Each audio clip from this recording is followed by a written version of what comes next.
అందులో ఉన్నటువంటి సమస్తను చేసి పరిపాలిస్తున్నటువంటి దేవుని యొక్క నామం ఈ రాత్రి మహిమపరచబడును గాక. గట్టిగా ఆమేన్ చెప్పండి. నాకు ఈ అవకాశాన్ని కల్పించినటువంటి దైవజనులు డేవిడ్ రాజయ్య గారికి, వారి కుటుంబానికి, నా వెనుక అలాగే నా కుడి వైపున కూర్చున్నటువంటి పెద్దలు, దైవజనులు, అభిషక్తులు, నాకంటే ప్రభు పనిలో అనుభవం కలిగినటువంటి వారు, మరి దైవజనులందరిని బట్టి కూడా ప్రభుకు వందనాలు చెల్లిస్తూ వారి పరిచర్యలు దేవుడు ఇంకా దీవించాలని దైవజనుడిగా కోరుకుంటున్నాను. అలాగే ఈ రాత్రి ఆయా ప్రాంతాల నుంచి దేవుని మాటలు వినటానికి దేవుని సన్నిధానానికి వచ్చినటువంటి సంఘ బిడ్డలందరకు, అలాగే గ్రామానికి, గ్రామ పెద్దలకు, గ్రామంలో ఉన్న యవ్వన బిడ్డలకు, చిన్నలకు, ప్రతి ఒక్కరికి కూడా ప్రభు అయినటువంటి యేసుక్రీస్తు నామములో మీకు శుభాలు తెలియజేస్తున్నాను. దేవుడు మిమ్మల్ని దీవించును గాక. గట్టిగా ఆమేన్ చెప్పండి. ఇప్పుడు ఎత్తుకున్నాడు, ఎప్పుడు ముగిస్తాడు అనుకుంటున్నారు మీరు. ఏమంటే ఇది ముగించే టైం ఇది, బట్ ఇది స్టార్ట్ అయింది ఇప్పుడే. బండి ఇప్పుడే స్టార్ట్ అయింది. సో మీరు అందరూ నాకు సహకరిస్తే బండిని ముందుకు తీసుకుని వెళ్దాం. ఆమేన్ అని చెప్పండి ఒకసారి. చాలా సంతోషం మీ అందరితో కలిసి దేవుని వాక్యం పంచుకునే కృపను ఈ సంవత్సరం దేవుడు ఈ విధంగా దయచేసినందుకు వందనాలు చెల్లిస్తున్నాను. ఐ థింక్ మీరు చాలాసేపు నుంచి కూర్చొని ఉన్నారని నేను అనుకున్నాను. నేను వచ్చినప్పటి నుంచి కూడా కూర్చొని ఉన్నారు. నేను చూస్తున్నప్పుడు ఒక్కసారి అట్లా నిలబడితే మీకు ఎక్సర్సైజ్ వస్తుంది. ఒకసారి అందరూ లేచి నిలబడండి. 7:30 నుంచి కూర్చున్నారా? నిలబెట్టలేదా? Very bad. సో మీ బాధ నేను అర్థం చేసుకున్నాను. ఒకసారి అందరు లేచి నిలబడాలి. అందరూ లేచి నిలబడండి. ఒక్కసారి ఒక్క కోరస్ పాడతాను నేను, మీరు నాతో కూడా పాడండి. ఎందుకంటే దేవుడు 2024వ సంవత్సరం మీటింగ్స్ నుండి మరలా 2025వ సంవత్సరం మీటింగ్స్ వరకు దేవుడు మనల్ని కాచి కాపాడాడు. నిజంగా ఆయనకి మనం ఎంతగానో కృతజ్ఞత చెల్లించాలి. ఎందుకంటే గడిచిన సంవత్సరం ఈ కూడికలలో ఉన్నటువంటి వారు మరలా ఈ సంవత్సరం ఈ కూడికల్లో కొంతమంది లేరు. కానీ దేవుని మహాకృపను బట్టి దేవుడు మనకు ఆరోగ్యం ఇచ్చి, ఆయుష్నిచ్చి, ఆయన పాద సన్నిధిలో ఆయనను స్తుతించే భాగ్యం ఇచ్చాడు. నమ్మినోళ్ళు స్తోత్రం చెప్పండి. గడిచిన సంవత్సరం ఈ కూడికలలో ఉన్నవారు ఈ సంవత్సరం లేరు. కానీ దేవుడు మనకు ఆయుష్ ఇచ్చాడు, ఆరోగ్యం ఇచ్చాడు. నిజంగా అందుని బట్టి దేవునికి స్తోత్రం చెప్పాలి. నేను ఒక మాట అంటే మీరు నాతో అనండి, ఓకేనా? ఒక 2 నిమిషాలు నాతో. నేను బాగున్నారా అంట మిమ్మల్ని. అప్పుడు మీరేమంటారు? బాగున్నామంటారా? మీరు బాగున్నారు అనాలి కదా. జగరయ్య గారు లైన్లో ఉన్నారు. సూపర్. So right. బాగున్నారా? బాగున్నారా? మీరు బాగున్నారా? డాన్స్ చేసేవాళ్ళు డాన్స్ చేయండి. కొంచెం కలిపేవాళ్ళు కదా. ఇందులో కోరస్ పోయర్ నిలబడ్డారు కానీ ఊపు లేదు. ఇప్పుడు డీజే పాట వస్తుంది అనుకోండి, డీజే రాగానే ఏమొస్తుంది మనిషికి? ఏమొస్తుందండి? వచ్చిందా? రావాలి మీకు కూడా.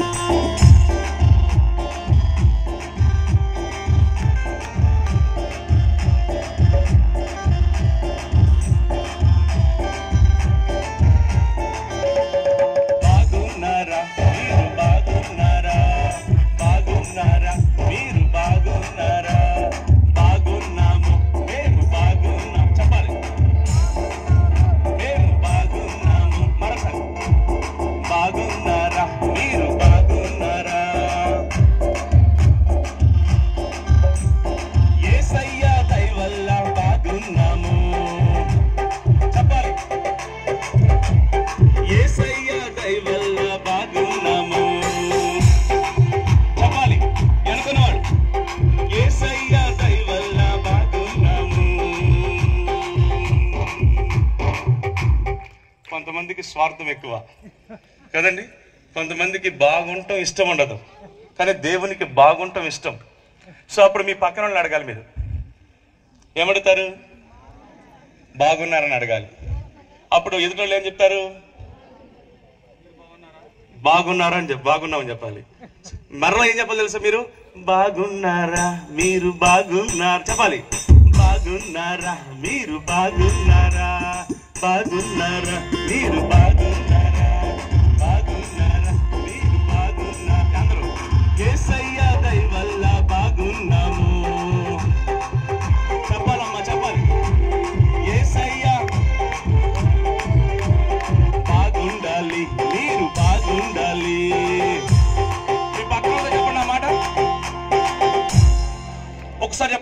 బాగుండాలి, మీరు బాగుండాలి. హృదయపూర్వకంగా చెప్పాలా, లోపల పెట్టుకొని చెప్పవాకండి, మనస్ఫూర్తిగా చెప్పాలా. పలుక్కోనోళ్ళు పలుక్కోవాలా, మాట్లాడినోళ్ళు మాట్లాడుకోవాలా, వందనాలు చెప్పుకోవాలి చెప్పుకోవాలా. చెప్తారు ఒకసారి, బాగుండాలి, మీరు బాగుండాలి. నాయక కాదు, మీ పక్కన చూడాలి. బాగుండాలి, మీరు బాగుండాలి, బాగుండాలి, మీరు బాగుండాలి. యేసయ్య దయ వల్ల బాగుండాలి. చెప్పాలి, యేసయ్య దయ వల్ల బాగుండాలి. చివరగా, బాగుంటాము, మేము బాగుంటాము. చెప్పండమ్మా గట్టిగా, బాగుంటాము, మేము బాగుంటాము. యేసయ్య దయ వల్ల బాగుంటాము. యేసయ్య దయ వల్ల బాగుంటాము. బాగుండాలి, మీరు బాగుండా. చెప్పండి, బాగుండాలి, మీరు బాగుండాలి. యేసయ్య దయ వల్ల బాగుండాలి. యేసయ్య దయ వల్ల బాగుండాలి. బాగుంటాము, చెప్పండి, బాగుంటాము, మేము బాగుంటాము. బాగుంటాము, మేము బాగుంటాము. యేసయ్య దయ వల్ల బాగుంటాము. యేసయ్య దయ వల్ల బాగుంటాము. యేసయ్య దయ వల్ల బాగుంటాము. యేసయ్య దయ వల్ల, యేసయ్య దయ వల్ల బాగుంటాము. రెండు చేతులెత్తి గట్టిగా హల్లెలూయా చెప్పండమ్మా, గట్టిగా హల్లెలూయా. కూర్చున్నా.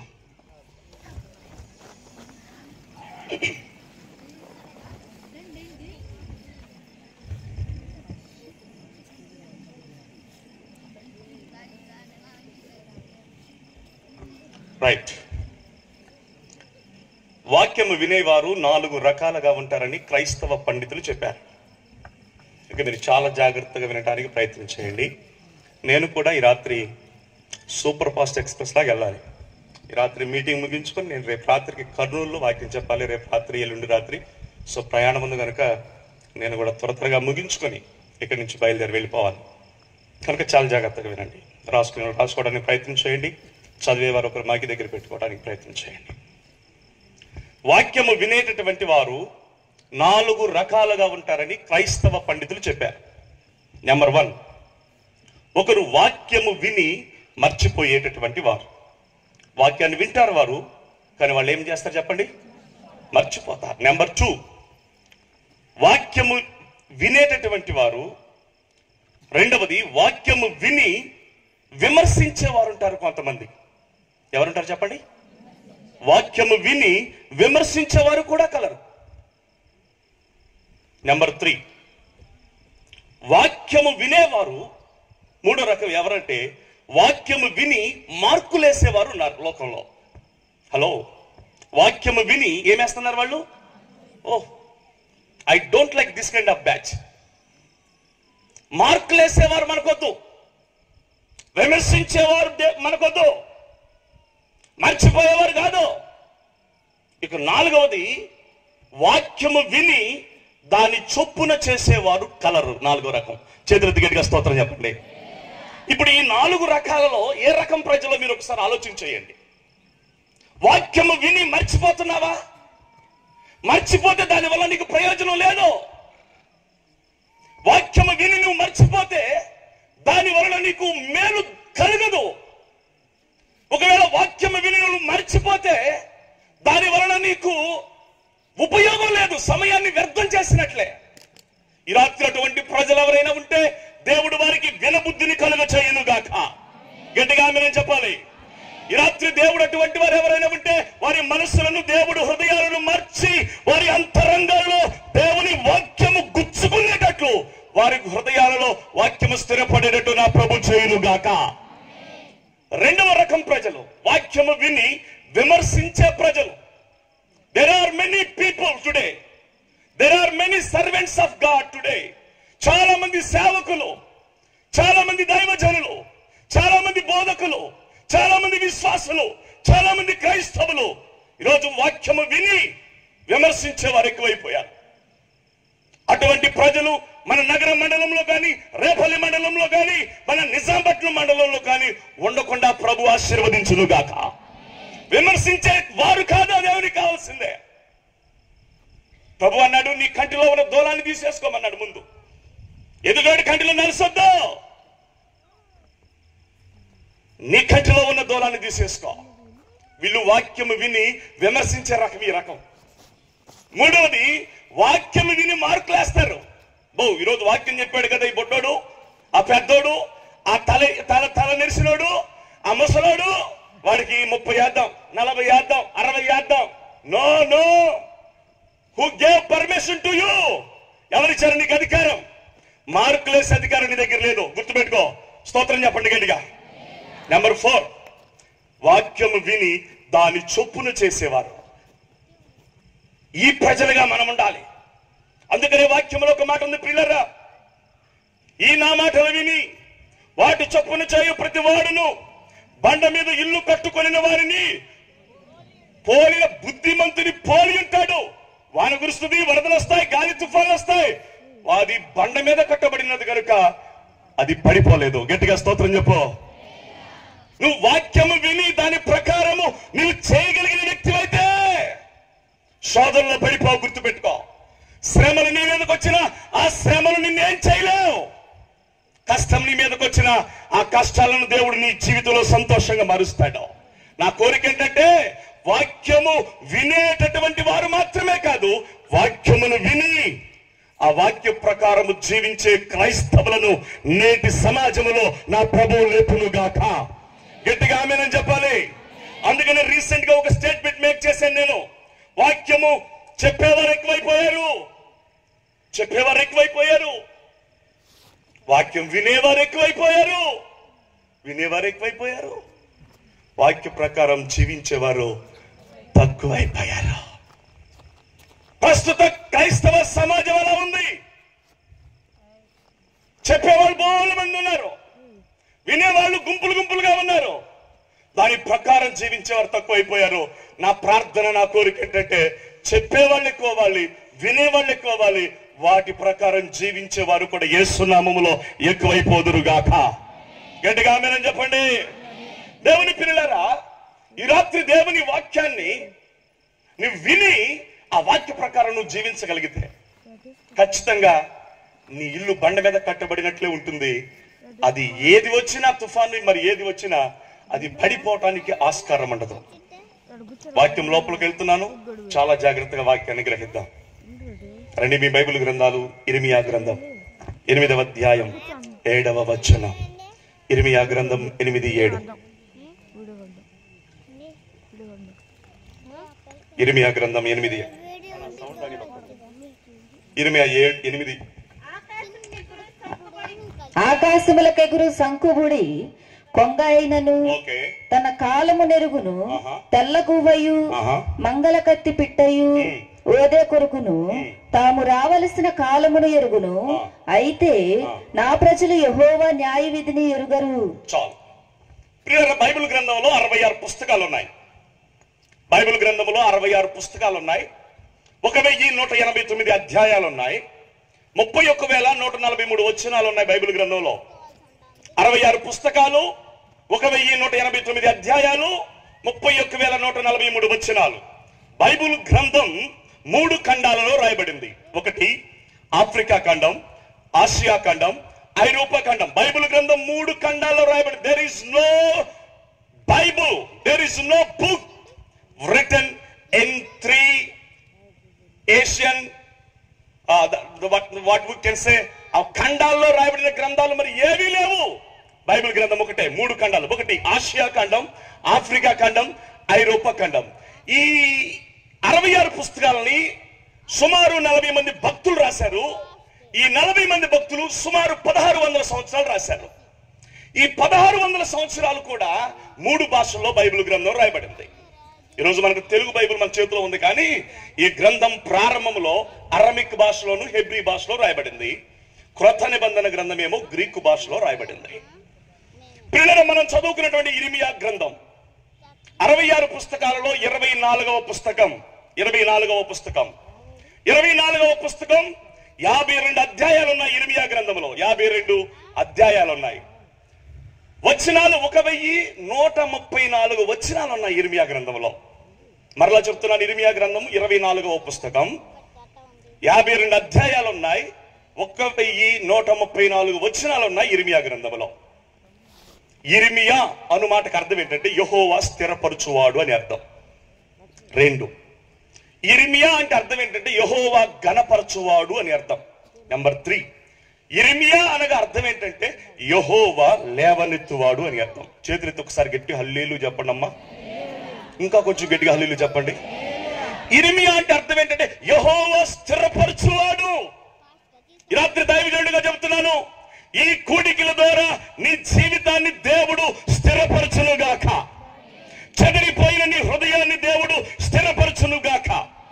చెల్లాచెదురుగా ఉన్నటువంటి నీ కుటుంబ జీవితాన్ని దేవుడు స్థిరపరచునుగాక. నీ జీవితంలో ఉన్నటువంటి ప్రతి సమస్యను తొలగించి నిన్ను దేవుడు ఆయనలో స్థిరపరచునుగాక. కొన్నిసార్లు సేవ చేద్దామా వద్దా, సేవలోంచి బయటకు వస్తే బాగుండిద్దేమో, సేవలో ఉంటే నాకు ఏమి రావట్లేదు, వెనకెళ్ళిపోతే మంచిదేమో అనుకుంటున్నటువంటి వారిని దేవుడు ఆయన పనిలో స్థిరపరిచి వాడుకొనుగాక. గట్టిగా ఆమేనని చెప్పాలా. రెండవది, ఇర్మియా అంటే అర్థం ఏంటంటే యెహోవా ఘనపరచువాడు అని అర్థం. దేవుడు నిన్ను ఘనపరచునుగాక, దేవుడు నీ సేవను ఘనపరచునుగాక, దేవుడు నీ పరిచర్యను ఆయన ఘనపరచునుగాక. ఈ రోజు ఘనహీనంగా ఉన్నావేమో, ఒక రోజు వస్తుంది దేవుడు నిన్ను ఘనపరిచే రోజు వస్తుంది. స్తోత్రం చెప్పు. ఒకరోజు 10వ తరగతి ఫెయిల్ అయిపోయిన నా బ్రతుకును, డిగ్రీలో 100కి 1 మార్క్ వచ్చినటువంటి నా బ్రతుకును ఆయన ఘనపరిచిన దేవుడు నిన్ను కూడా ఘనపరచగలడు. ఈ కూడికల ద్వారా నా దేవుడు మిమ్మల్ని ఘనపరుచు పాత్రలుగా చేయునుగాక. నెంబర్ 3, ఇర్మియా అంటే అర్థం ఏంటంటే యెహోవా లేవనెత్తువాడు అని అర్థం. ప్రియులారా, 3 అర్థాలు ఉన్నాయి అక్కడ. ఆయన లేవనెత్తువాడు. నీ చీకు చింతలలో నుంచి ఈ రాత్రి దేవుడు నిన్ను లేవనెత్తునుగాక. ఈ కూడికలకు ఏ ఉద్దేశంతో నువ్వు వచ్చావో నీ ఉద్దేశములను దేవుడు సఫలపరిచి నిన్ను నీ దారిద్రపు స్థితిలో నుంచి నా దేవుడు నిన్ను పైకి లేవనెత్తునుగాక. నీ పేద స్థితిలో నుంచి నా దేవుడు నిన్ను పైకి లేవనెత్తునుగాక. ఆయన దీనులను దరిద్రులను పెంట కుప్పల మీద నుండి పైకి లేవనెత్తే దేవుడు నీ దేవుడు. గట్టిగా చెప్పండి, ప్రభుకి స్తోత్రం చెప్పు. హల్లెలూయా. ఒకరోజు తినటానికి తిండి లేని పరిస్థితి మా పరిస్థితి. మా నాన్నగారు ఇక్కడే ఉన్నారు ప్రియులారా. వారికి వివాహమైన కొత్తలో ఒక సేవకుడు వస్తే ఆ సేవకుడికి మంచి కూరండి భోజనం పెట్టలేని పరిస్థితి. 5 రూపాయల కొరకు రాతి కాగును తాకట్టు పెట్టి 5 రూపాయలు తీసుకుని వచ్చి సేవకుడికి కోడిగుడ్డు కూర వండి పెట్టి మిగిలినటువంటి డబ్బును కానుకగా ఇచ్చినటువంటిది మా కుటుంబం. కానీ నా దేవుడు నా కుటుంబాన్ని పైకి లేవనెత్తాడు. స్తోత్రం చెప్పు. హల్లెలూయా. ఈ రోజు నీకు లేదని నువ్వు బాధపడద్దు. ఈ రోజు నువ్వు దరిద్రుడిగా ఉన్నావని బాధపడద్దు. ఈ రోజు నువ్వు పేద స్థితిలో ఉన్నావని బాధపడద్దు. ఈ రోజు నువ్వు పడిపోయినావు, నన్ను ఎవరు లేవనెత్తలేదని నువ్వు అనుకోవచ్చు. నా దేవుడు నిన్ను ఈ కోడికల ద్వారా పైకి లేవనెత్తునుగాక, నిన్ను తలగా ఉంచునుగాక, నిన్ను పైవాడిగా ఉంచునుగాక, నిన్ను పైకి లేపి నిన్ను వాడుకొనుగాక. హల్లెలూయా. ఇర్మియా గ్రంథంలో ప్రియులారా, ఈ 24వ పుస్తకంలో 52 అధ్యాయాలు 1134 వచనాల్లో మనం చదువుకున్న వచనంలోనికి ఇప్పుడు వచ్చేద్దాం. 8వ అధ్యాయం 7వ వచనం ఒక్కసారి నాన్న. ఆకాశములకెగురు సంకుబుడి కొంగ అయినను తన కాలము నెరుగును, తెల్లగువ్వయు మంగళ కత్తి పిట్టయు ఓదె కొరుకును, తాము రావలసిన కాలమును ఎరుగును, అయితే నా ప్రజలు యెహోవా న్యాయ విధిని ఎరుగరు. చాలు పిల్లరా. ఇర్మియా ఇంకా నేను బ్యాక్గ్రౌండ్ లోకి వెళ్ళదలుచుకోవడం, వాక్యంలోకి వచ్చేస్తున్నాను. రైట్. అక్కడ 4 రకాలైన పక్షులు కనబడుతున్నాయి. బాగా వినాలి మీరు. ఇంకా నేను బ్యాక్గ్రౌండ్ ఇర్మియా గురించి ఆ చరిత్ర గురించి నేను చెప్పదలుచుకో, టైం అయిపోతుంది. 4 రకాల పక్షులు కనబడుతున్నాయి. ఒకసారి మీరు అందరూ ఆ పక్షుల పేర్లు చదివితే ఇక వాక్యం లోపలికి వెళ్ళిపోతా. మొట్టమొదటి పక్షి ఏంటి? సంగుబుడి కొంగ, తెల్లగువ్వ, మంగళ కత్తి పెట్టాయు, ఓదె కొరుకును. ఇవన్నీ పక్షులకు సంబంధించి పక్షి జాతి. ఇదంతా పక్షి జాతి. పక్షి జాతికి అక్కడ ఏముందంటే కాలమును ఎరుగును అని ఉంది. ప్రియులారా, ఏం ఎరుగుతుందంట? అవి కాలమును ఎరుగును అని ఉంది. అవును, పక్షులకు ఏ కాలంలో ఎక్కడ నివసించాలో పక్షులకు తెలుసు. నమ్మిన ఒకసారి చేతులకి స్తోత్రం చెప్పండి. బాగా వినాలి మీరు. పక్షులకి తెలుసు. అసలు పక్షుల గురించి దేవుడు ఏమన్నాడో మీకు తెలుసు. పక్షులు గొప్పవా మనం గొప్పవాళ్ళం అని అడిగితే దేవుని దృష్టిలో పక్షులు శ్రేష్ఠులా మనం శ్రేష్ఠులా అని మీరు ఆలోచిస్తే మీరు చదవద్దు. మత్తయి సువార్త 6:26-27లో మీరు పక్షుల కంటే బహుశ్రేష్ఠులు అని ఉంది. స్తోత్రం చెప్పండి. లూకా సువార్త 12:7 మీరు అనేకమైన పిచ్చుకల కంటే శ్రేష్ఠులు అని ఉంది. మత్తయి సువార్త 6:26-27లో మీరు అనేక పక్షుల కంటే శ్రేష్ఠులు. లూకా 12:7లో మీరు అనేకమైన పిచ్చుకల కంటే శ్రేష్ఠులు అని ఉంది. అంటే పక్షులకు ఏ కాలంలో ఎక్కడ ఉండాలో ఎక్కడ నివసించాలో పక్షులకు తెలుసు. 2, పక్షులకు తెలుసు ఏ కాలంలో ఎక్కడ నివసిస్తే క్షేమకరంగా ఉండగలవో పక్షులకు తెలుసు. ఏ కాలంలో ఎక్కడ ఉంటే వాటికి క్షేమమో పక్షులకు. 3, కాలమును ఎట్లా ఉపయోగించాలో కూడా పక్షులకు తెలుసు. పక్షులకు తెలుసు ఏ కాలంలో ఎక్కడ ఉంటే అవి భద్రంగా ఉండగలవో పక్షులకు తెలుసు. అంటే దీని అర్థం ఏంటి? కంక్లూజన్ లో చివరిగా ఒక మాట చెప్పాలంటే పక్షులకు కాలము గురించి బాగా తెలుసు. ఏ కాలంలో ఎక్కడ ఉంటే ఆహారం దొరుకుతుందో తెలుసు. ఏ కాలంలో ఎక్కడ ఉంటే క్షేమంగా ఉండగలవో తెలుసు. ఏ కాలంలో ఎక్కడ నివసిస్తే అవి ఉపయోగకరంగా ఉండగలవో తెలుసు. అంటే పక్షులకు కాలం యొక్క విలువ తెలుసు. ఈ రాత్రి దేవుని మాటలు వినడానికి వచ్చినటువంటి దైవ జనాంగమా, నీవు ఏ కాలములో ఉన్నావో నీకు తెలుసా? నీకు కాలం యొక్క విలువ తెలిస్తే ఆ కాలాన్ని ఎలా ఉపయోగించుకోవాలో కూడా నీకు తెలుస్తుంది. స్తోత్రం చెప్పండి ఒకసారి. ఇప్పుడు వైద్యునికి రోగం ఏంటో తెలిస్తే దానికి మందు రాయటం ఈజీయే. కొంతమందికి ఏమో అసలు వైద్యం తెలియకపోయినా రాసేస్తున్నారు అనుకోండి, అందుకని టాపా కట్టేస్తున్నారు. స్తోత్రం. రోగం తెలియదు కానీ ఎగేసుకుంటూ రాసేస్తున్నాడు, వీళ్ళు టాపా కట్టేస్తున్నారు. రోగం తెలుసుకో. ఏ చేనుకు ఏ పురుగు పట్టిందో ఆ పురుగు నీకు తెలిస్తే దానికి సంబంధించిన మందును వాడతావు. తెలియకుండా ఎట్లా వాడతావు? ఏదో కొట్టామంటే అంతే సంగతులు. ఇప్పుడు సందర్భ సహితంగా కూడా సేవకులుగా మనం వాక్యం చెప్పాలా? స్తోత్రం చెప్పండి. నేను 16 సంవత్సరాల వయసులో ఉన్నప్పుడు ఒక పాస్టర్ గారిని పిలిచారు. దేనికి పిలిచారు? కుటుంబ ప్రార్థన అంటే చర్చి డెడికేషన్ పిలిచారు. దేనికండి? ఇంటి గృహ ప్రవేశానికి పిలిచారు. ఆ పాటర్ గారు రిబ్బన్ కట్ చేసి వాక్యం ఏం చెప్పాడు తెలుసా?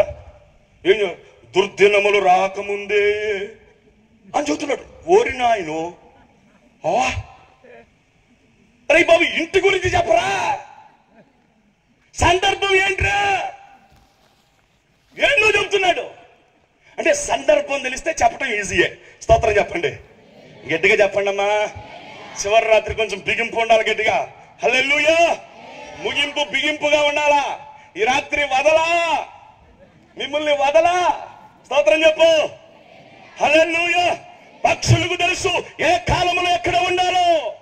పక్షులకు తెలుసు ఏ కాలంలో ఎక్కడ నివసిస్తే క్షేమంగా ఉండగలవో. పక్షులకు తెలుసు ఏ కాలంలో ఎక్కడికి వెళితే ఆహారం దొరుకుతుందో. పక్షులకు తెలుసు ఏ కాలంలో ఎక్కడ సమయాన్ని ఉపయోగకరంగా గడపాలో. మరి నీకు తెలుసా? చూడండి, చీమల గురించి మనం ఆలోచిస్తాం. అవి ఏం చేస్తాయి? ఆహారాన్ని దాచుకోవా?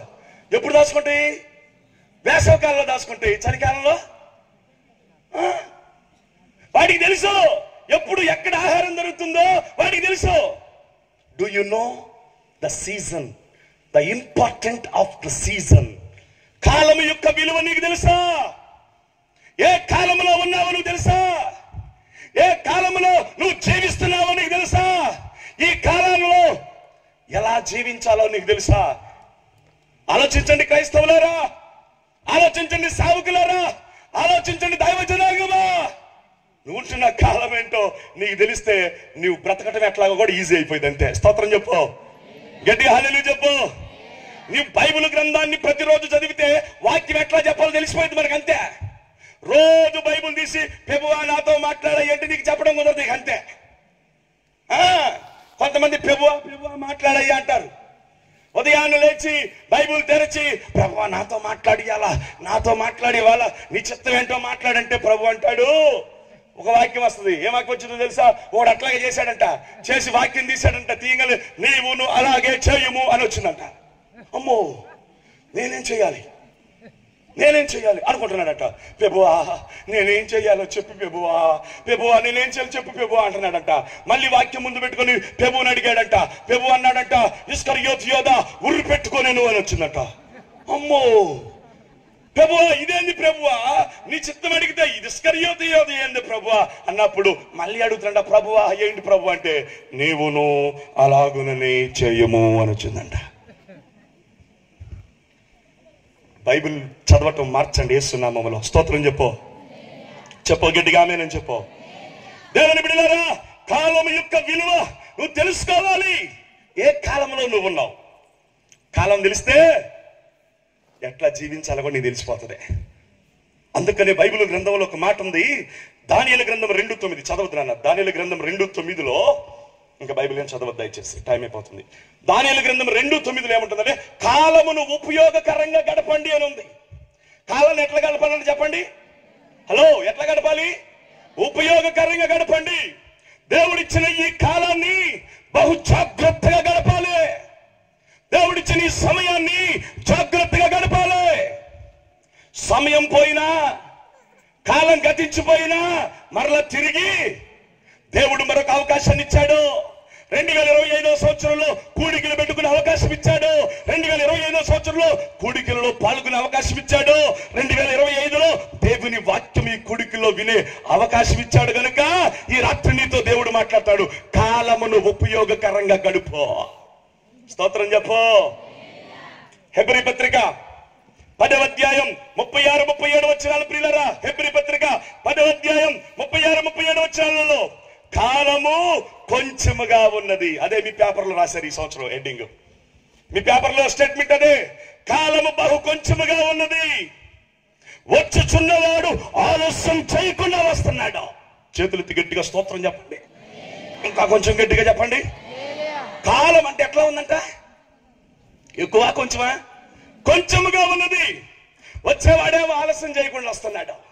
ఆయన రాకముందు మన కాలము ముగించక ముందు చెప్పండి అందరూ. ఆయన రాకముందు, అట్టయితే చెప్పర్లే మీరు ఎట్లా చెప్పండి. ఆయన రాకముందు మనం పోకముందు చెప్పండి అమ్మా, చెప్పండి. మడ చూస్తారేంటమ్మా? ఆయన రాకముందు, మళ్ళీ ఆయన రాకముందు, మళ్ళీ ఆయన రాకముందు. అది కాలాన్ని ఏం చేయాలి? నువ్వు జాగ్రత్తగా గడపాల. స్తోత్రం చెప్పు. రోమపత్రిక 13వ అధ్యాయం 12వ వచనంలో కాలమును ఎరిగి జీవించుడని ఉంది ప్రియులారా. కాలాన్ని ఎరిగి ఏం చేయాలి? మనం కాలమును ఎరిగి జీవించాలి. అందుకనే బైబిల్ చెబుతా ఉంది ఎఫెసీ పత్రిక 5:15 సమయము ఎలా ఏం చేయాలంట? సమయమును పోనీయక సద్వినియోగం చేసుకొనుచు అజ్ఞానుల వలె కాక జ్ఞానముగా నడుచుకోవాలంట. హల్లెలూయా చెప్పండి, హల్లెలూయా. దేవుని పిల్లల వాక్యం లోపలికి వస్తున్నాను. కాలమును ఉపయోగకరంగా గడపాలి. ఎందుకో తెలుసా? కాలం కొంచెంగా ఉంది. అందుకనే కాలమును ఎరిగి జీవించాలి. అసలు మనం ఉంటున్న కాలం ఎలాంటిదో చెప్తా ఈ రాత్రి. ఈ కాలంలో మనం ఏం చేయాలో చెప్పి ముగిచ్చేస్తాం. అసలు మనం ఉంటున్న కాలం ఎలాంటిది? మనం ఉంటున్న కాలం ఎలాంటిదమ్మా? ఎండాకాలం కదా. మరి అడ్డుదే ఉంటుంది. చెప్పేసి వస్తున్నారు వీళ్ళు, చెప్పేస్తున్నారు నాకంటే ముందు వీళ్ళు. ఏ కాలం ఇది? తర్వాత ఇంకోటి అబ్బో, ఇక ప్రసంగం ఆమె స్తోత్రమే చెప్పేశారు వీళ్ళు. ఎండాకాలం అంట, వానాకాలం అంట, చలికాలం అంట. కొన్ని బైబిల్లో ఈ రాత్రి సమయాన్ని బట్టి కొన్ని కాలాలను మీ ముందుకు తీసుకొస్తా. అసలు ఏ కాలంలో మనం ఉన్నాం? దైవజనులుగా మనం ఏ కాలంలో ఉన్నాం? అగో వీళ్ళకి ఎంత, వీళ్ళు నాకంటే స్పీడ్లో ఉన్నారు. కంగారు ఎందుకు? అంటారు కదా, తినబోయి ఆగండి, అడుగుతాను, వస్తాను, అక్కడికే వస్తా. అక్కడికి వచ్చి ఖచ్చితంగా క్వశ్చన్ వేస్తాను నేను. నా బోధ, నా బాధ ఏంటో తెలుసా? వచ్చిన వాళ్ళందరికీ అర్థం అవ్వాలా. స్తోత్రం చెప్పు. మరి మీకు అర్థం అవ్వాలంటే కొన్నిసార్లు నిద్రపోయే వాళ్ళ దగ్గరికి వచ్చి ఏం చేయాలా? అది నా బోధ. ఓ చెప్పాడు వెళ్ళిపోయాడు ఇది కాదు. మీ దగ్గరకు వస్తా, నిలబడతా, మిమ్మల్ని కొడతా, పైకి లేపుతా, వాకి వినేటట్లు చేస్తా, ముద్ద తింటాం, వెళ్ళిపోవడమే. స్తోత్రం చెప్పండి. హల్లెలూయా. మనం ఏ కాలంలో ఉన్నాం బ్రదర్? ఏ కాలంలో ఉన్నాం? What Bible says about the season? ఏ కాలంలో ఉన్నామని బైబిల్ చెప్తా ఉంది. చూద్దామా బైబిల్ గ్రంథంలో నుంచి? ఆమోసు గ్రంథం 5వ అధ్యాయం 13వ వచనం. ఆమోసు గ్రంథం 5:13. ఇదే ఏ కాలం అంటామది? ఓహో, అందరు చెప్పాలి. ఏ కాలం బాబు? చెడు కాలం. చాలు, చెడు కాలంలో ఉన్నావు. బైబిల్ చెబుతా ఉంది. ఆదికాండం 6వ అధ్యాయం 8వ వచనం. ఆదికాండం 6వ అధ్యాయం 11, 12 వచనాలు. ఆదికాండం ఆగు, చదవద్దని చెప్పాను. రాసుకునే వాళ్ళు ఉన్నారు, వాళ్ళ కోసం చెప్తున్నా. భూలోకమంతా ఏమైపోయిందంట? చెడిపోయింది. మరొక చోట ఉంటుంది, నరుల హృదయము బాల్యము నుండి చెడ్డది. మరొక చోట ఉంటుంది, నరుల కాలము, వారి ఆలోచనలు చెడిపోయినాయి. ఏమైపోయినాయటమ్మా? అమ్మో, చెడిపోయిన లోకంలో ఉన్నావు. చెడు విస్తరిస్తున్నటువంటి లోకంలో ఉన్నావు. పాపము విస్తరిస్తున్నటువంటి లోకంలో ఉన్నావు. నువ్వు ఉంటున్నటువంటి కాలము మంచిది కాదు. ఇది చెడు ప్రబలుతున్నటువంటి కాలంలో మనం ఉన్నాం. అవునా కదా? చెప్పండి అమ్మా. చెడు ఎంతగా కప్పిపుచ్చుదాం అనుకుంటున్నావో అంతగా ప్రబలుతున్నది. ఇది చెడు కాలం. ఈ చెడు కాలంలో దైవ చిత్తం ఏంటో తెలుసా మన పట్ల? ఈ కాలంలో ఒక క్రైస్తవుడు ఎలా ఉండాలో తెలుసా? ఈ చెడు కాలంలో ఒక సేవకుడుగా నేను ఎలా ఉండాలని బైబిల్ చెప్తుందో తెలుసా? బైబిల్ గ్రంథం చెబుతా ఉంది ప్రియులారా. 1:8 యోబు గ్రంథంలో ఏమంట? చెడుతనమును విసర్జించినవాడు. నా దేవునికి ఎవరు కావాలి తెలుసా? ఈ కాలంలో చెడును విసర్జించేవారు కావాలి. చేతులతో గట్టిగా చేతులతో స్తోత్రం చెప్పు. చెడును విసర్జించేవారు కావాలి. చెడుతనము చేయకుండా తన పాదాలను, తన హృదయాన్ని కాపాడుకునేవారు కావాలి నా దేవునికే. చెడ్డ హృదయులు దేవుని దృష్టికి అసహ్యులు. ఎంతకాలం నీ హృదయంలో చెడును గూడు కట్టుకొని ఉంచుకుంటావు? ఎంతకాలం నీ హృదయంలో పాపమును కప్పిపరుచుకొని ఉంటావు? ఎంతకాలం చెడు మార్గాల్లో నడుస్తావు? ఎంతకాలం నీ ఇష్టం వచ్చినటువంటి మార్గాల్లో నడుస్తూ దేవుణ్ణి దుఃఖపరుస్తావు? ఎన్ని సంవత్సరాలు దేవుడు నీ కోసం వేచి ఉండాలి? ఎన్ని సంవత్సరాలు దేవుడు ఓపికతో నీ వైపు కనిపెట్టుకుని చూడాలి? ఇంకా చెడుని విడిచిపెడతావేమోనని, ఇంకా ఆ పాపాన్ని విడిచిపెడతావేమోనని, ఇంకా ఆ దుర్మార్గతను నీవు విడిచిపెడతావేమోనని, ఇంకా ఆ వ్యభిచారాన్ని విడిచిపెడతావేమోనని, ఇంకా ఆ మోసాన్ని నువ్వు విడిచిపెడతావేమోనని దేవుడు ఈ రాత్రి కూడా నీ వైపు చూస్తున్నాడా? ఇర్మియా గ్రంథం రాయబడడానికి గల కారణం ఏంటో తెలుసా? యోధా ప్రజలు దేవునిని విడిచి దుర్మార్గంగా జీవిస్తున్నప్పుడు ఇర్మియాని లేవనెత్తి దేవుడు వారితో మాట్లాడుతున్నటువంటి మాటలు ప్రియులారా. ఈరోజు రాత్రి కూడా నా దేవుడు మాట్లాడుతున్నాడు. ఎవరైతే చెడు ఆలోచనలతో, చెడు బుద్ధి, చెడ్డ క్రియలు చేస్తున్నారో వారందరూ కూడా యేసు నామములో వారి హృదయాలు మార్చబడి దేవుని వైపు త్రిప్పబడుదురు గాక. గట్టిగా హల్లెలూయా చెప్పండి. హల్లెలూయా. చెడు నీ జీవితంలో ఉండటానికి అవకాశం లేదు. ఈ రాత్రి అయినా తీసివేసుకోవడానికి ప్రయత్నం చేస్తే నా దేవుడు అద్భుతం జరిగించడం ప్రారంభిస్తాడు. పిల్లలు, ఎంతకాలం ఈ చెడు ఆలోచనలో, ఎంతకాలం ఈ పాపం? బైబిల్ గ్రంథం చెబుతా ఉంది ప్రియులరా, చెడుని అసహించుకోవాలంట, మనం చెడుని విసర్జించాలంట, చెడుని విడిచిపెట్టాలంట. అటువంటి వారిని దేవుడు ఈ రాత్రి కూడికిలో లేవనెత్తునుగాక. చెడు వైపు చూడకుండా, పాపం వైపు చూడకుండా, వ్యభిచారం వైపు చూడకుండా, మోసం వైపు చూడకుండా, బలత్కారం వైపు చూడకుండా, నా యేసు ఈ రాత్రి ఈ కాలంలో ఉన్నాం గనుక దేవుడి రాత్రి మనలో ఉన్న ప్రతి విధమైన చెడును, ఆ డాగును తీసివేయును గాక. ఇక రెండో మాటలోకి వెళ్ళిపోతున్నాను. ఇది చెడు కాలం. నెంబర్ 2, ఆమోసు గ్రంథం 8వ అధ్యాయం 11వ వచనం. ఆమోసు గ్రంథం 8:11. త్వరగా. రాబో దినములు యందు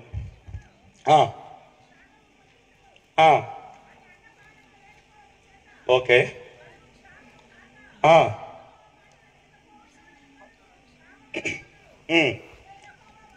చాలు. రెండవది క్షామకాలం. అందరు చెప్పండి ఏ కాలం? అమ్మ అందరు చెప్పండి, వెనకాల ఉన్న వాళ్ళు చెప్పండి ఏ కాలం? క్షేమకాలం కాదమ్మో, క్షామకాలం. క్షామము ఈజ్ ఈక్వల్ కరువు అని అర్థం. క్షామము ఈజ్ ఈక్వల్ కరువు. ఇప్పుడు అందరు ఏ పనికి వెళ్తున్నారు చెప్పండి? అందరూ వెళ్తున్నారా? మరి చెప్పేసేస్తున్నారేంటి స్పీడు? ఎందుకంటే ఉందాం, విందాం, తిందామనండి అయ్యా డేవిడ్ అయ్యా. ఉందాం, విందాం, ఎప్పుడు ఎప్పుడు అంటున్నారు. అయిపోయినాక సూత్రం చెప్పు. ఇది ఏ కాలం అంట తమ్ముడు? క్షేమకాలం కాదు, క్షామకాలం.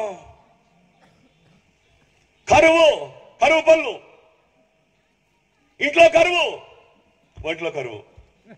ఏమండి, వీధిలో ప్రాంతాలు కరువు ప్రాంతాలు. ఈ రాత్రి నా దేవుడు క్షామము కలిగి ఉన్న కుటుంబాలను క్షేమంగా మార్చునుగాక. చెప్పు గట్టిగా ఆమేన్ చెప్పు. నీ కుటుంబంలో క్షామము ఉంటే, ఇదిగో ఈ కాలంలో క్షామకాలాన్ని దేవుడు క్షేమకాలంగా నీ జీవితానికి, నీ కుటుంబానికి మార్చునుగాక. ఎందుకంటే ఆయన నీటిని ద్రాక్షారసంగా మార్చినవాడు, మారాన్ని మధురముగా మార్చినవాడు, అరణ్యంలో నీటి ఊటలు కలుగజేసినటువంటి వాడు, ఎరుకో గోడలు కూల్చినటువంటి వాడు, యోర్దానును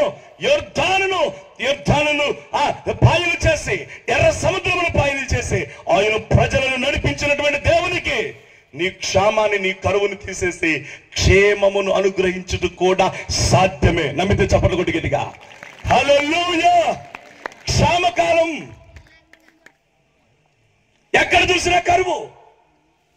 తినడానికి తిండి లేదు, ఉండడానికి ఇల్లు లేదు, ధరించడానికి వస్త్రాలు లేవు.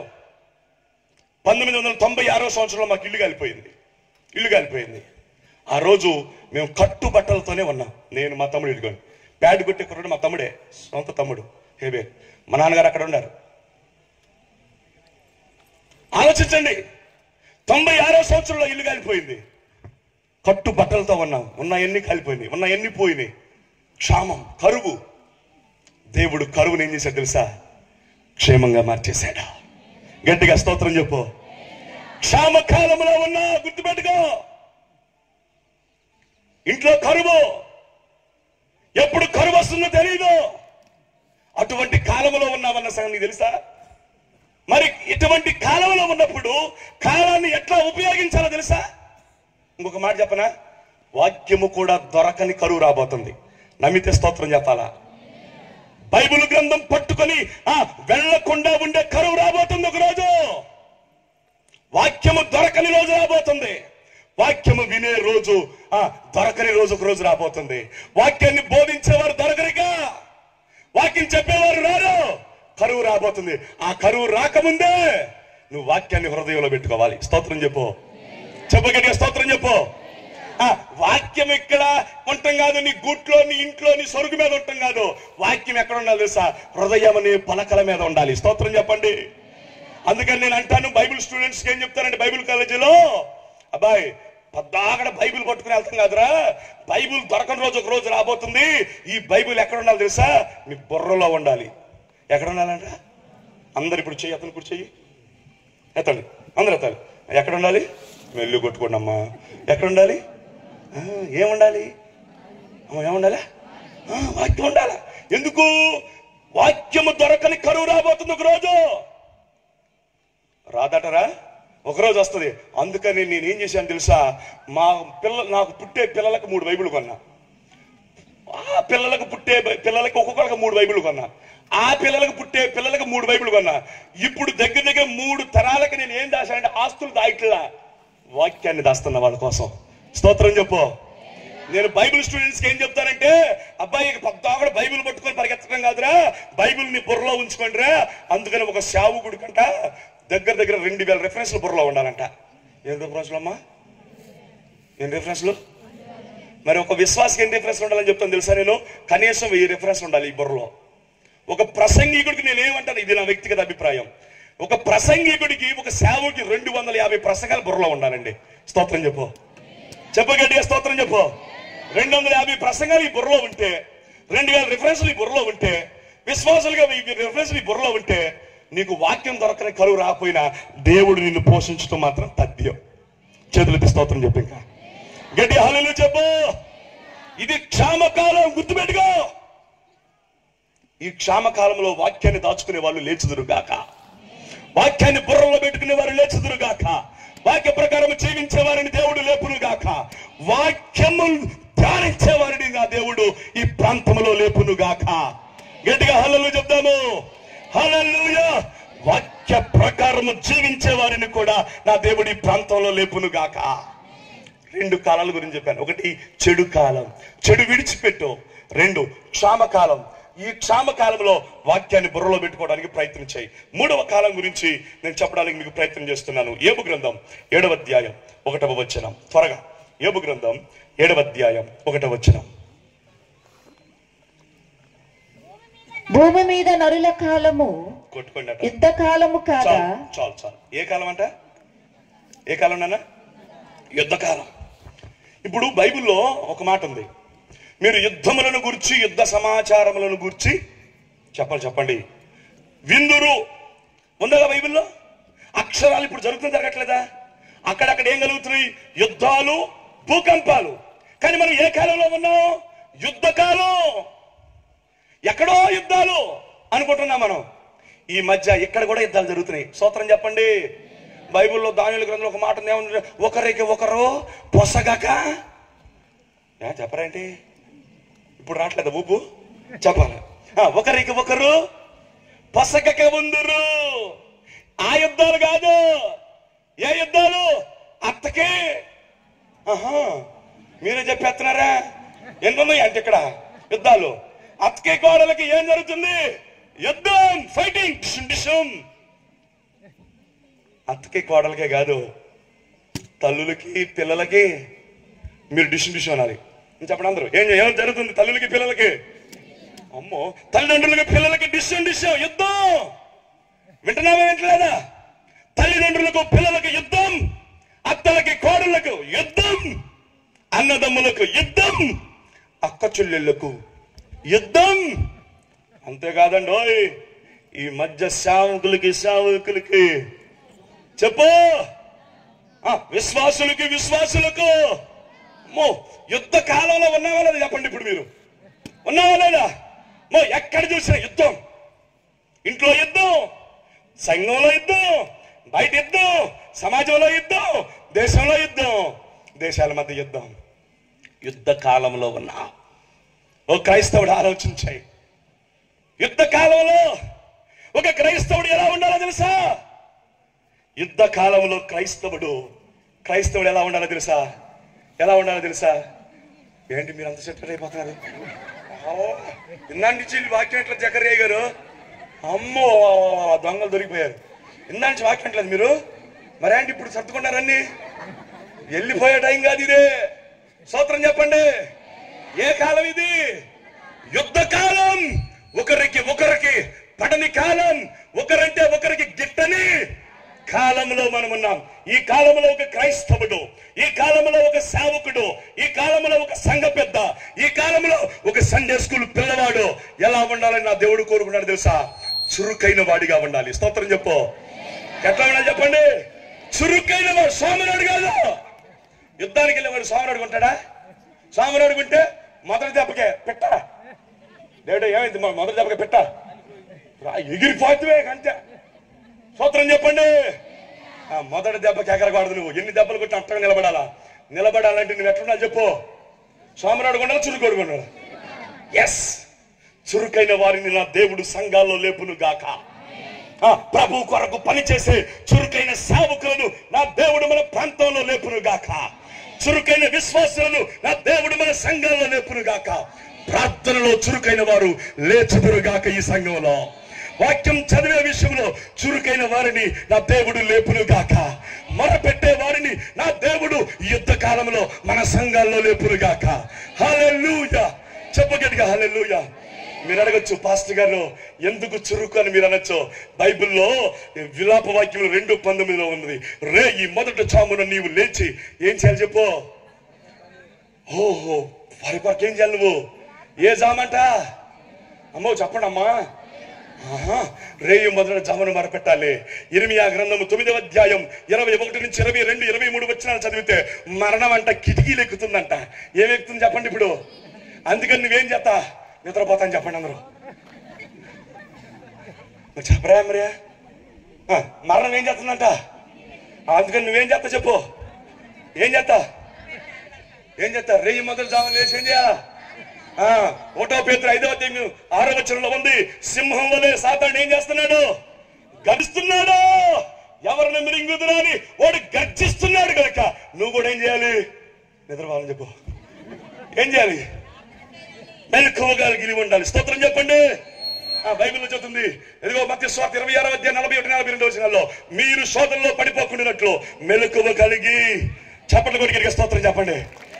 యుద్ధాలు ఎన్ని వచ్చినా గానీ నీకు మెలకు ఉంటే జయము నీదే, జయము నీదే. నీవు ఓడిపోవు. నువ్వు ఓడిపోతున్నావంటే నువ్వు యుద్ధకాలం అని మర్చిపోయావు. నువ్వు ఓడిపోతున్నావంటే యుద్ధకాలం అని తెలిసినా నువ్వేం చేస్తున్నావు? పెడుతున్నావు. లే. ప్రభు అన్నాడు ఎఫెసీ పత్రిక 5:14 నీవు అక్కడ వాక్యంలో ఉన్నది ప్రియులారా, నిద్రించుచున్న నీవు మేల్కొని. 5:14 ఎఫెసీ. నిద్రించుచున్న నీవు మేల్కొని మృతులలో నుండి లేము.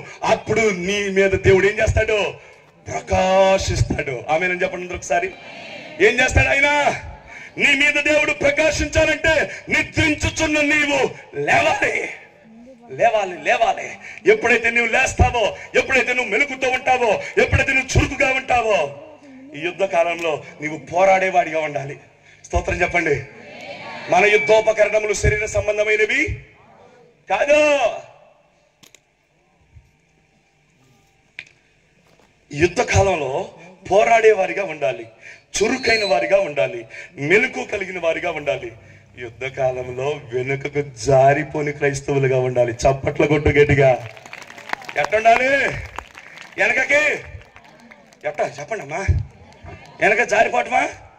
జారిపోతే డామును పడతామే. ఇప్పుడు నాకు ఈ పట్ట వేసాడు, నేను ఇప్పుడు పడుతున్నా, భయం వస్తుంది నాకు. ఏమయ్యా డేవిడ్ అయ్యా, సూత్రం చెప్పు. ఈ యుద్ధ కాలంలో ఉన్న క్రైస్తవుడా నువ్వు జారిపోకూడదు. చాలా మంది ఏం చేస్తున్నారు ఇప్పుడు చెప్పండి? ప్రస్తుత క్రైస్తవ సమాజం ఎట్లా ఉంది చెప్పండి? జారిపోతున్నారా, జారిపోవట్లేదా? వెనకెళ్ళిపోతున్నారా లేదా? లోతు భార్యలు, యేసు నామములో లోతు భార్యలు కాకుండా ఉందురుగాక. మీరు లోతు భార్యలుగా ఉండకూడదు. ఎందుకంటే లోతు భార్య ఏం చేసిందంటే వెనకకు జారిపోయింది. హల్లెలూయా. బైబిల్లో వాక్యం ఒక మాట ఉంది, నాగటి మీద చేయి పెట్టిన వాడు వెనుకకు చూడకూడదు. అయితే అలా చూస్తే నాకు పాత్రుడు.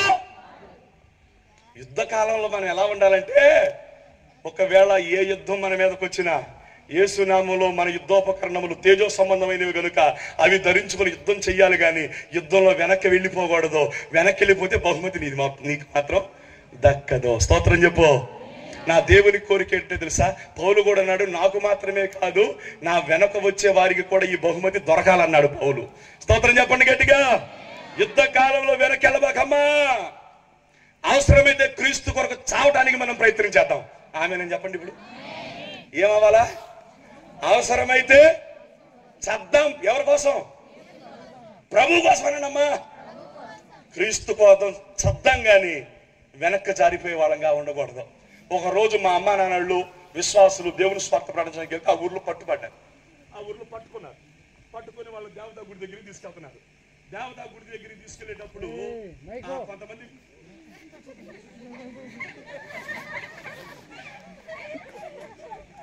అప్పుడు ఏమైందో తెలుసా?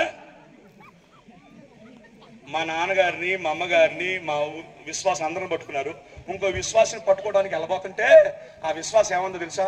అయ్యో నన్ను లాక్కెళ్ళబాకండి అయ్యా, ఎందుకో తెలుసా నేను ఎప్పుడు ప్రార్థనకి వెళ్ళేదాన్ని కాదయ్యా, అప్పుడప్పుడు ప్రార్థనకి వెళ్ళేదాన్నయ్యా, నన్ను వదిలిపెట్టండి అయ్యో అంది. ఎప్పుడంట? అమ్మో అప్పుడప్పుడు ప్రార్థన కాదు, మూతి మీద పడతాడు దేవుడు. స్తోత్రం చెప్పు. ఎప్పుడు ప్రార్థనకి వెళ్ళాలి మనం. అమ్మే చెప్పండి గట్టిగా. అప్పుడప్పుడు ప్రార్థనకి వెళ్దామని ఆమె ఏం చేసింది? ఇప్పుడు వెనక్కి జారిపోయిందా జారిపోలేదా? వెనకెళ్ళిపోయిందా లేదా? యుద్ధంలో నిలబడవలసినటువంటి ఆమె జారిపోయింది. ఏడ జారిపోవటమే కాదు, అక్కడికి వెళ్తానికి కూడా. నేనేమంటానంటే యుద్ధ కాలంలో ఎవరైతే యుద్ధం చేయటానికి వాక్యము ద్వారా ప్రార్థన ద్వారా, అంతేగాని డిబేట్లు పెట్టి అది పెట్టి ఇది పెట్టి ఏదో చేయబాకు. ప్రార్థన ద్వారా అసాధ్యమైనది ఏదీ లేదని గుర్తిస్తే జయము నీకే. స్తోత్రం చెప్పు. డిబేట్ల ద్వారా నాకు తెలిసి బూడిద ఏమీ రాదు. గొడవ పెరగటమే గాని గొడవ తగ్గదు.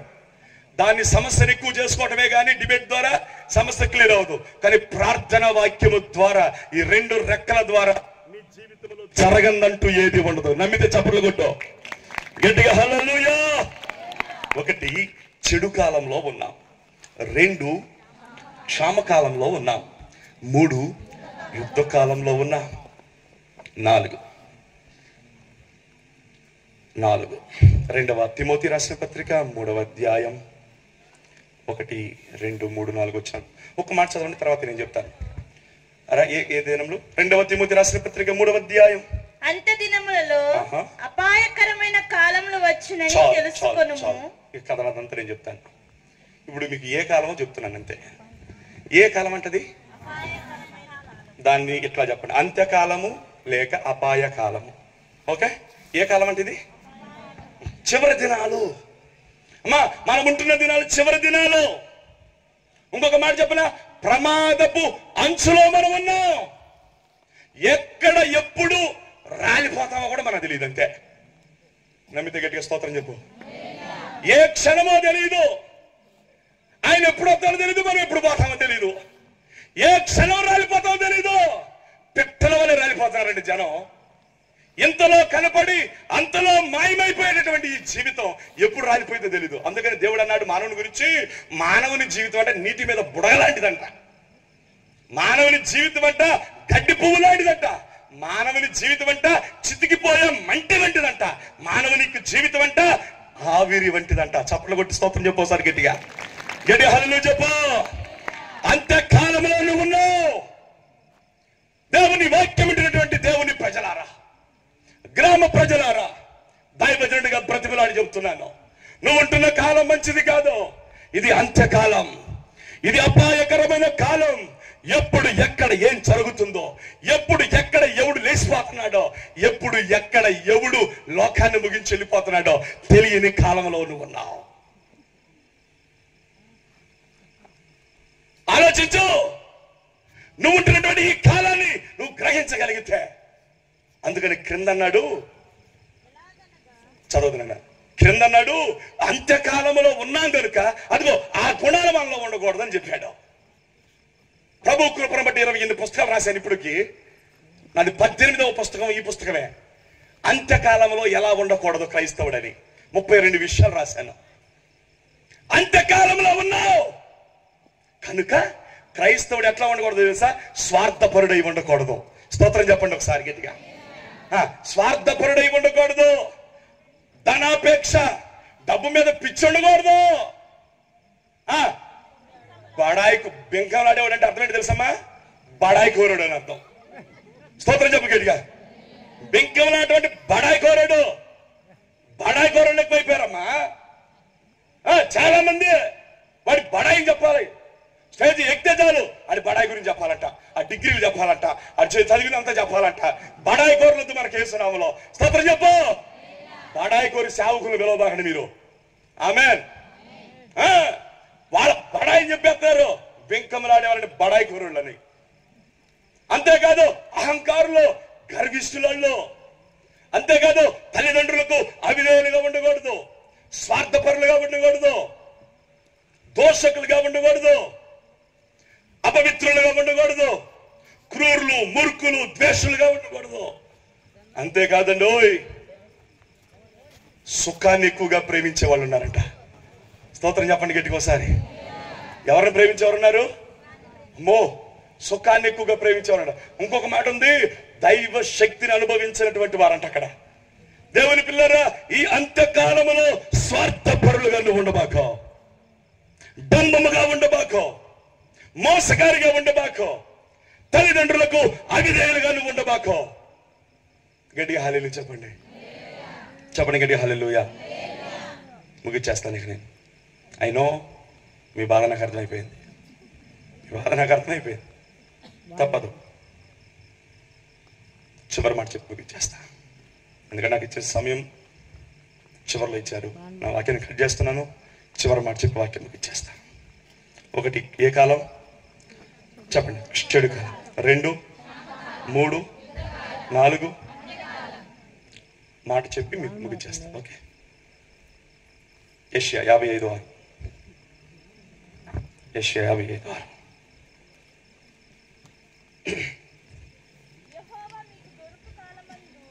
చాలా అన్న. ఏ కాలం అంటే ఇది? యెహోవా మీకు దొరుకు కాలం. అమ్మా, యెహోవా దొరికే కాలం, దేవుడు దొరికే కాలం. నువ్వు ప్రార్థిస్తే నీ ప్రార్థన వినే కాలం, నువ్వు మొరపెడితే నీ మొర వినే కాలం. అంటే ఈ దేవుడు దొరకని కాలం కూడా ఒక రోజు రాబోతుంది. ఆ రోజు నువ్వు పిలిచినా, ఆ రోజు నువ్వు వెతికినా ఆయన నీకు దొరకడు. అందుకని ఆయన దొరికే కాలం రోజు నువ్వేం చేస్తావు? ఆయన వెతుకంతే. చివరి మాట చెప్పి ముగిచ్చేస్తా. జకరియా గ్రంథం 10వ అధ్యాయం 1వ వచనం. జకరియా 10:1.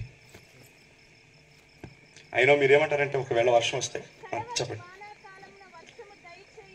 అమ్మో, బాగా చదివావే. సందర్భాన్ని బట్టి బాగా చదివింది అమ్మాయి. కడవరి వానాకాలం ఏమందంట? చాలా చాలు అమ్మ, అందరూ చెప్పండి. ఇది ఏ కాలం అంటే కడవరి కాలం. చెప్పండి. కడవరి కాలానికి మరొక పేరు ఏంటంటే పరిశుద్ధాత్ముని కాలం. చెప్పండి. దేవుని కాలం, కుమారుడైన క్రీస్తు కాలం. ఇప్పుడు ఏ కాలం? పరిశుద్ధాత్ముడు బహుగా పనిచేస్తున్న కాలానికి ఒక పేరు ఏంటంటే కృపాకాలం లేక కడవరి కాలం. ఈ కడవరి కాలంలో దేవుని సేవకులు, దేవుని ప్రజలు, దేవుని సేవకులు, దేవుని పిల్లలు, సంఘములో ఉన్నటువంటి ప్రతి సభ్యుడు దేంతో నింపబడాలంటే కడవరి కాలంలో పరిశుద్ధాత్మ చేత నింపబడాలి. పరిశుద్ధాత్మ శక్తిని అనుభవించాలి. పరిశుద్ధాత్మ అభిషేకాన్ని కలిగి ఉండాలి. దేవుడు చెప్పిన ఆత్మ లేనివాడు నావాడు కాదు అన్నాడు. నువ్వు వాడబడాలంటే పరిశుద్ధాత్మ సాయం కావాలి. నా శక్తి చేత కాదు, బలము చేత కాదు, దేవుని ఆత్మ చేత. బైబిల్లో వాక్యం విధంగా సెలవిస్తుంది, నాకు వేరుగా ఉండి మీరు ఏమి, పరిశుద్ధాత్మ సాయముతో నువ్వు ఏదైనా చేయగలవు. చివరిగా నేను ఒక మాట ముగిస్తున్నాను. ఈ కాలంలో పరిశుద్ధాత్మ చేత దేవుడు మన సంఘాలను నింపునుగాక. మన సేవకులందరినీ పరిశుద్ధాత్మ అభిషేకముతో దేవుడు వాడుకొనుగాక. పరిశుద్ధాత్మ అభిషేకమునిచ్చి ఆయన నిన్ను నీ పరిచర్యలో బలపరచునుగాక. పరిశుద్ధాత్మ చేత పరిశుద్ధ అగ్ని ప్రార్థనా మందిరాన్ని దేవుడు నింపునుగాక. పరిశుద్ధాత్మ చెప్పడానికి చాలా విషయాలు ఉన్నాయి, కానీ వాతావరణ అనుకూలతను బట్టి, ప్రతికూలతను బట్టి నేను ముగిచ్చేస్తున్నాను. పిల్లరా, ఈ కాలంలో దేవుని ఆత్మ లేకపోతే దేవుని బిడ్డగా నువ్వు ఉండలేవు. కడవరి వాహన కాలం ఇది, కడవరి వర్షం కురిసే కాలం. ఈ కాలంలో మనందరం ఒక మాట అడుగుతాం, దేవా ఇదిగో నన్ను నీ ఆత్మతో, చెప్పు నన్ను నీ ఆత్మతో నా మాటలు ముగిసిన. పక్షులకు తెలుసు ఏ కాలంలో ఎక్కడ ఉండాలో, పక్షులకు తెలుసు ఏ కాలంలో ఎక్కడ ఉంటే ఆహారం దొరుకుతుందో, పక్షులకు తెలుసు ఏ కాలంలో ఎక్కడ ఉంటే క్షేమకరంగా ఉండగలవో, పక్షులకు తెలుసు కాలంని ఎట్లా ఉపయోగించాలో, పక్షులకు తెలుసు కాలం యొక్క విలువ, కాలం యొక్క ప్రాముఖ్యత పక్షులకు తెలుసా. నీకు తెలుసా నువ్వే కాలంలో ఉన్నావు? నీకు తెలుసా? నీకు తెలిస్తే నువ్వు మౌనంగా ఉండవండి, సోమరాడిగా ఉండవండి, సోమరాడిగా ఉండవు. నువ్వు చురుకైన వాడిగా ఉంటావు.